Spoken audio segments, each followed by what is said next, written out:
안녕하세요. 매일 새로운 사연을 전하는 읽어주는 사연 라디오입니다. 구독과 좋아요, 많은 공유 부탁드립니다. 오늘의 사연 시작하겠습니다. 안녕하세요. 저는 올해로 34살에 결혼한 지 6년 차가 된 여자입니다. 남편과 저 사이에 아이는 아직 없어요. 공사 현장에서 일하시던 아버지는 제가 초등학교에 입학하던 해에 일터에서 사고로 돌아가셨습니다. 그 뒤로 쭉 엄마와 단둘이 자라오게 되었어요. 평범한 주부였던 어머니는 혼자 몸으로 저를 키우시느라 고생하셨어요.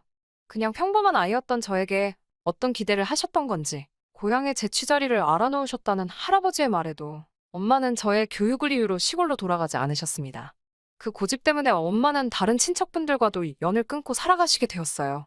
갖은 고생 다 하시면서 저를 키워주셨고, 저도 그 기대에 부응하고자 서울대는 아니지만 서울에 있는 명문대에 입학을 할 수 있게 되었습니다.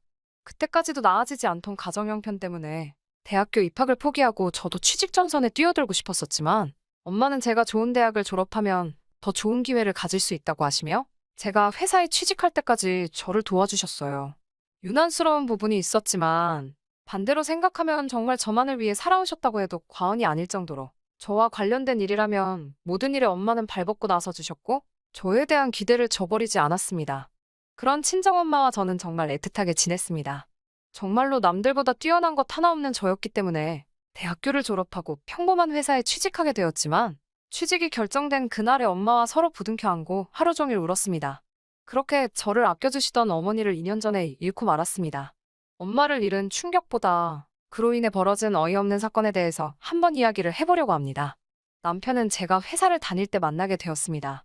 동갑내기라 그런지 친구 같은 모습이 참 좋았던 남편은 서글서글한 그 성격에 제가 사랑하는 친정엄마에게도 너무 잘했습니다. 집에 여자만 둘뿐인 걸 알게 된 남편은 발벗고 나서서 저희 모녀를 참 많이 도와줬어요. 저는 남편에게 많은 호감을 느꼈고 그렇게 1년 정도의 연애 기간을 보내고 결혼을 하게 되었습니다.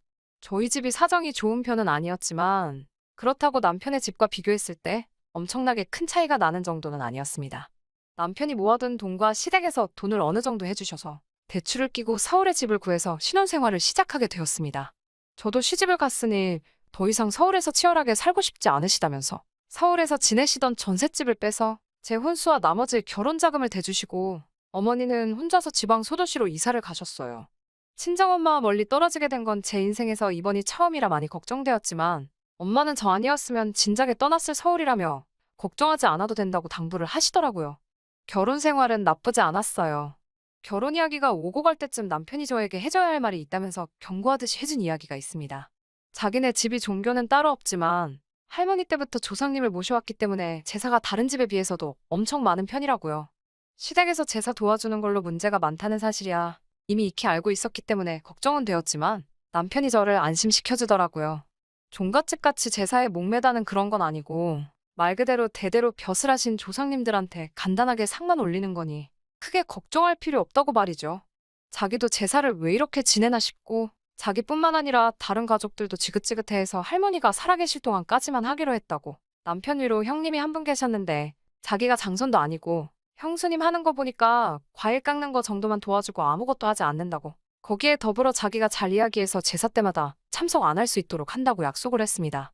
하지만 결혼을 하고 나서 저는 시도 때도 없이 있는 조상님 제사의 대부분을 참석하기로 했습니다. 남편과 조건을 걸듯이 약속을 하나 했거든요. 제사를 몇 번 지내든지 다 참석을 할 수 있다고. 그 횟수는 상관이 없지만 명절 때만큼은 친정에서 더 오랜 시간을 보낼 수 있게 손 좀 써달라고요. 이미 이런 사정을 알고 있던 시댁에서도 달가워하지는 않았지만 그런 점을 이해해 주셨고 남편의 도움으로 명절에는 점심 저녁 식사만 하고 바로 친정으로 출발할 수 있게 허락해 주셨어요. 그래도 다른 남편의 형제들도 있고 해서 명절날이면 새벽같이 시댁에 올라가서 제사 준비를 돕거나 하는 걸 빼먹은 적은 한 번도 없었습니다.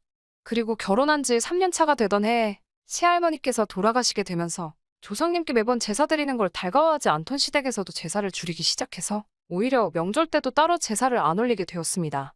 그리고 엄마가 돌아가신 2년 전 추석 연휴가 시작되었어요. 아직도 그날을 생각하면 후회가 많이 남습니다. 이래 시작은 시댁에서였어요. 평소처럼 새벽 일찍 도착해 명절 음식 준비를 도왔습니다. 시가에서 모여 저녁 식사가 끝나고 뒷정리를 전부 도와드린 뒤에 친정으로 출발할 준비를 하고 있었어요. 설거지를 끝내고 나오는데 운전을 해야 할 남편이 시댁 식구들과 술을 마시고 있더라고요. 남편에게 운전해야 되는데 무슨 술을 마시냐며 술잔을 뺐었는데 시어머니께 한 소리를 들었습니다. 하시는 말씀이 이제 매번 지내는 제사도 안 지내는데 시가에서 하루도 머물지 않고 친정으로 가는 건 너무 불공평하지 않냐면서요. 제사를 안 지내게 된 만큼 시가에서 반, 친정에서 반을 보내라고 말씀하셨습니다.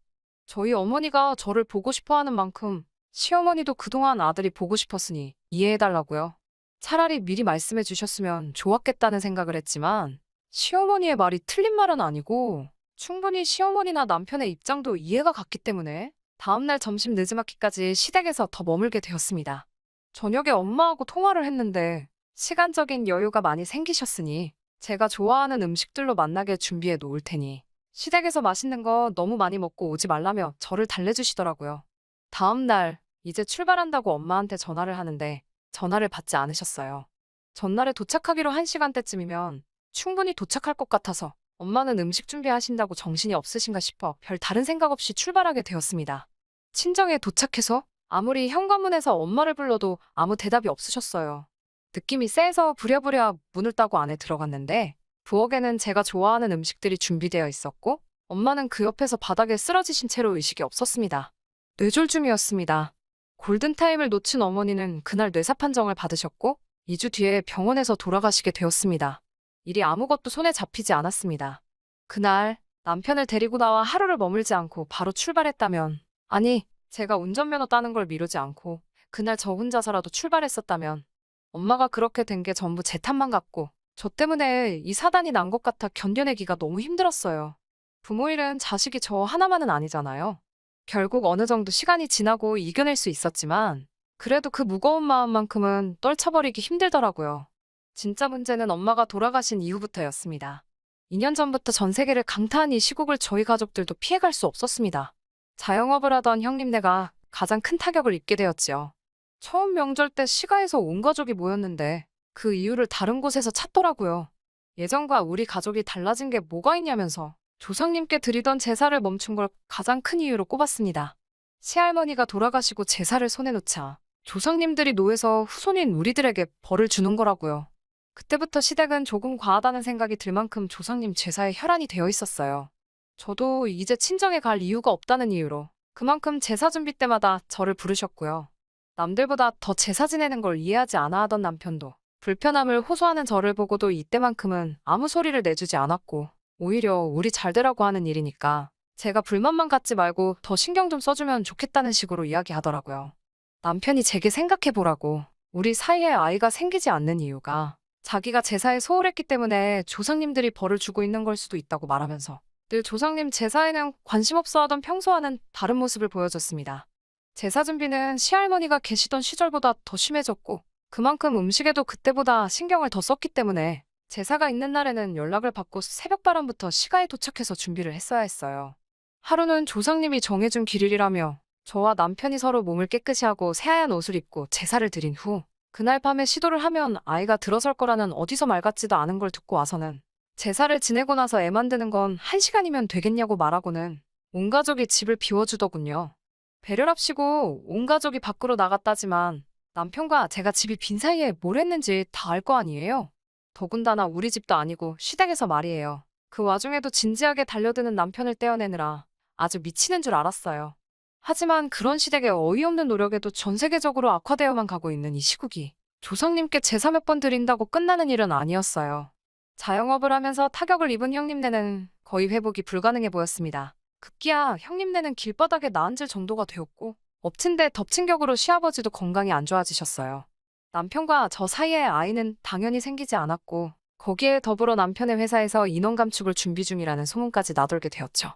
제사에 큰 의미를 두지 않는 남편도 이때쯤부터는 역시 그동안 제사를 안 드려서 그런가? 하면서 자신 없는 모습을 보이더라고요. 그러던 어느 날 갑작스럽게 시댁에서 연락이 왔어요. 제사가 있다고 해서 남편과 둘이 시가에 방문을 했습니다. 이미 형님네까지 참석해서 준비를 하고 있었는데 그날 그 자리에는 모르는 사람이 한 명 있었어요. 형형색색의 옷을 입고 누가 봐도 무당으로 보이는 사람이 한 명 있었습니다. 그 사람은 들어오는 저를 보고는 가까이 다가와서 다짜고짜 인연이냐? 라고 말하며 제 얼굴에 손에 쥐고 있던 쌀을 뿌려버리더니 악기는 물러가라 하면서 요란하게 굿을 시작하더라고요. 저는 어안이 벙벙해서 그 장면을 그대로 보고만 있었는데 어디서 구했는지 제 사상에 올라와 있는 우리 엄마의 사진을 보고 정신이 번뜩 들었습니다. 그 무당은 이리저리 돌아다니면서 혼잣말로 계속 짓거려대다가 다시 어디서 쌀을 한 줌 집어와서 엄마 사진에 뿌려버리더니 쌀이 가득 담긴 바가지를 제사상 앞에 올려놓더라고요. 그러고선 제 손을 잡아 끌고 와서 저보고 엄마 사진 앞에 놓아둔 바가지를 밟아서 어서 깨부수라고 하는 거 아니겠어요. 그래야 엄마가 구천을 떠나 좋은 곳으로 가신다고요. 저는 도무지 이게 뭐 하는 짓인가 이해를 할 수 없어서 이게 다 뭐 하고 있는 거냐고 있는 대로 소리를 질렀지요. 우리 엄마 사진이 여기 왜 있고 이게 지금 뭐 하는 거냐며 한참을 화를 내고 있으니 시어머니가 제 팔을 잡아 구석으로 끌고 가서는 설명이랍시고 한다는 말이 저분이 아주 용한 분이신데 집안에 생기는 우환들이 다 저희 엄마가 혼자 돌아가신 게 억울해서 성불하지 못하고 구천을 떠돌면서 시댁에다가 복수를 하고 있는 거라고 다 저와 제 남편이 잘 되게 하기 위해서 하는 거니 저보고 빨리 시키는 대로 하자고 저를 설득하더라고요.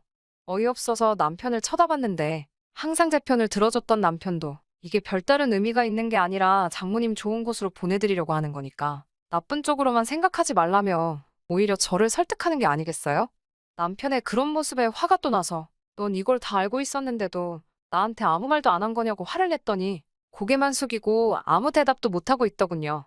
아무리 엄마가 그날 돌아가셨다는 게 천명이었고 거스를 수 없는 일이라고 한다고 해도 이건 해도 너무한 거잖아요.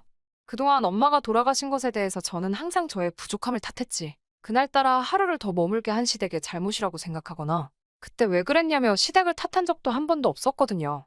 그런 것도 모르면서 이젠 우리 엄마를 집안을 말아먹게 만드는 악귀 취급을 하면서 퇴치를 해야 한다고 하는 개소리를 듣고 있자니 그 순간 저도 눈앞에 보이는 게 하나도 없더라고요. 그 길로 저를 붙잡는 시어머니를 뿌리치고 제 사상부터 구판까지 하나둘씩 전부 뒤집어 엎어버렸습니다. 고래고래 소리를 지르면서 그 대단한 시댁 조상들 욕을 하기 시작했어요. 니들 조상이 얼마나 대단한 사람들인지는 모르겠는데 우리 엄마 귀신 하나를 당해내지 못해서 무당까지 불러다가 구판까지 벌여야 되는 거냐고 엄청난 조상들 났다고 깽판을 부렸어요. 제가 난동 부리고 있는 걸 멀뚱멀뚱히 구경하고 있는 무당한테도 다가가서 바가지에 담아놓은 쌀을 그 사람한테 뿌려버리고 당신이야말로 번지수 잘못 찾았다고 진짜 용한 사람이 맞냐고 한마디 했죠. 진짜 악기는 우리 엄마가 아니라 그깟 제사 몇 번 건너뛰었다고 후손들 하는 일도 망하게 만들고 아이 한 명 보내주지도 못하는 저 사람들의 조상들이야말로 악기지. 애꿎은 우리 엄마 건드리지 말라고요. 한참을 시댁을 뒤집어 엎고 나서야 혼자서 밖으로 나왔네요. 제 눈치 보면서 쫓아오는 남편에게도 따라오지 말라고 소리치고 시댁을 뒤로하고 엄마가 혼자 지내던 엄마의 집으로 돌아왔습니다. 회사에는 사정을 이야기하고 휴직을 하고 있는 상태고 결국 남편과는 이혼 절차를 밟고 있는 중입니다. 집도 남편이 해온 거니 그 집에 채워놓은 혼수만큼만 다시 돌려받는다면 더 이상 바랄 게 없겠네요. 저는 이 결혼 생활로 많은 것을 잃었긴 했지만 새 출발을 해보려고 합니다. 그 사람들에게 일말의 양심이라도 남아있어 진정한 사과를 했으면 아무 일도 없었던 척 다시 돌아가 볼까도 했지만 그날 이후로 따로 아무 말도 없는 시댁과 남편에게 돌아가고 싶은 생각이 하나도 없어요. 계속 그렇게 조상님만 찾으면서 살고 있겠죠. 구판까지 버렸어도 조상들한테 정성이 부족했는지 남편은 결국에는 회사에서 정리해고를 당했다네요. 건강이 안 좋아지셨던 시아버지는 아무 일 없었지만 시어머니가 결국엔 유행병에 걸리셨다는 소문을 들었어요. 형님네 가게가 망한 건 말할 것도 없고요. 혹시나 이 사연을 들으시는 분들 중에 조상님을 모시는 분들이 계시다면 제가 그걸 비하를 할 의도가 있다거나 한 게 아니니 넓은 마음으로 이해해 주셨으면 합니다. 그리고 새로운 삶을 시작할 저도 응원해 주세요. 긴 이야기 끝까지 들어주셔서 감사합니다. 긴 이야기 들어주셔서 감사합니다. 오늘의 사연은 여기까지입니다. 구독과 좋아요, 알람 설정해주시면 앞으로 더 좋은 사연으로 찾아오겠습니다. 감사합니다.